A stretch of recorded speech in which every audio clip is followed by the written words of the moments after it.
From creating Aquaman's character and the Kingdom of Atlantis from scratch, to using a 200-meter green inflatable as a substitute for Godzilla, here are movies that were shot entirely on green screen. Diving first into the underwater Kingdom of Atlantis, we have Aquaman. It shouldn't come as a surprise that the technologically advanced civilization was made using a whole bunch of special effects. In fact, the director Zack Snyder also gave us a sneak peek into the production process by sharing some behind-the-scenes footage. In it, you can see Jason Momoa, our Aquaman, attached to multiple wires and floating in the air while surrounded by a sea of green screens. Of course, there's a crew member in the background, carefully guiding the harness and making everything look seamless. And the only physical prop in sight, just some steps at the bottom of the shot. But while almost everything in this movie is computer-generated, Snyder made it clear that Momoa's presence in the movie was all him. Well, except for his flowing hair. Oh, and if you thought that throne room scene was impressive, you should know that in reality, Aquaman was harnessed up behind the scenes to make the swooping motion look effortless.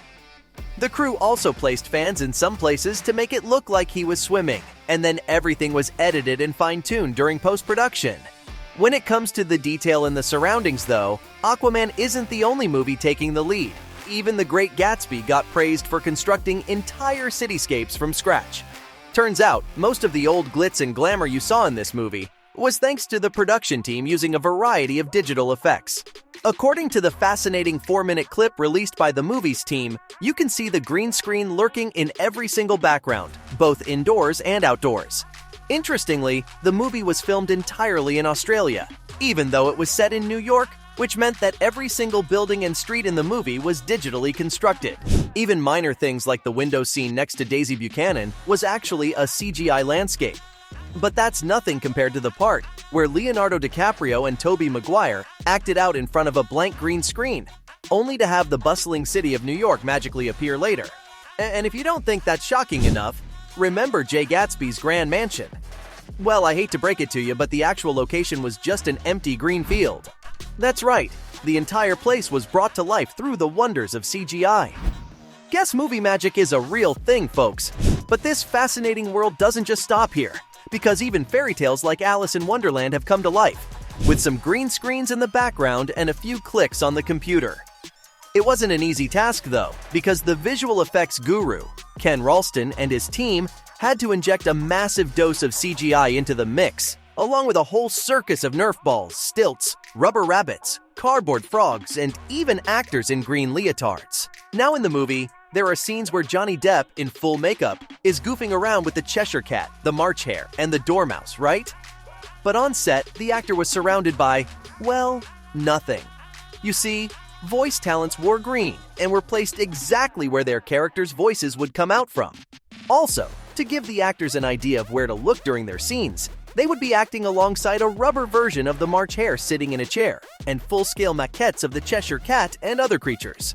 What's even more hilarious is that in the part where the Knave of Hearts character makes a grand entrance, on a majestic steed during the tea party scene, everything looks normal, but the horse was never real. Apparently, the actor Crispin was in a green suit and perched on a green barrel while the stunt guys awkwardly held it up. And in the end, the visual effects team transformed that into the horse we saw on the big screen. Sounds like a wild ride. Speaking of which, let's not forget the insane journey Suraj Sharma's character had to take with a Bengal tiger in The One and Only Life of Pi. Turns out, Pi didn't actually get abandoned on a boat far away into the ocean, but instead, the filmmakers used a self-generating wave tank on a huge set in Taiwan, which held 1.7 million gallons of water. Well, if that's the case, you're probably wondering how the sinking ship sequence was carried out. And the answer is good old computer graphics. If that doesn't rock your boat though, just remember that the visuals in the most breathtaking scene, where the whale burst through the surface and jumped over the boat, was also made entirely from scratch. Apart from the jaw-dropping environment though, it was up to Sharma's acting to make his journey in the tank seem as man versus wild as possible. The actor said he had spent so much time training in the water against the green screens that the place started to feel like his second home. Now that's what I call dedication to the craft. Also, the animals, including the adult tiger, were all part of the post-production process too.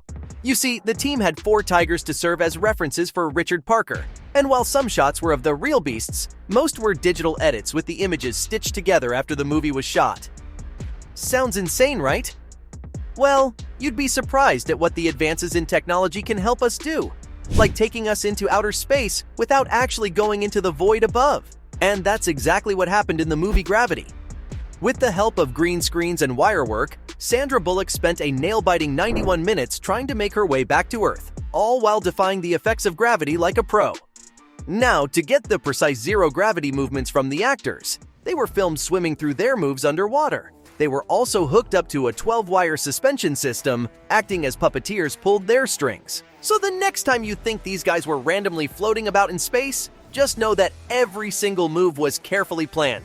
The attention to detail didn't just stop there. The team took the game up a notch when they introduced a light box.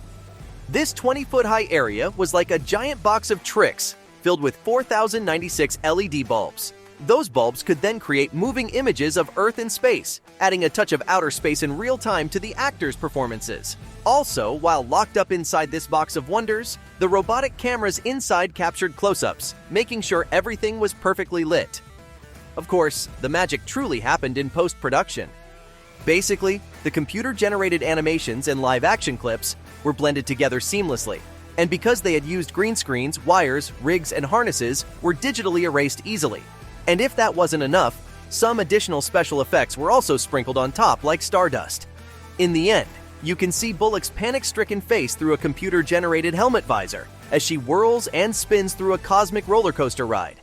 I bet the dark and beyond in this movie doesn't seem that scary anymore, now that you know what really went on behind the scenes. And in that category, even Godzilla wouldn't seem terrifying once you find out the monster was actually a big green balloon.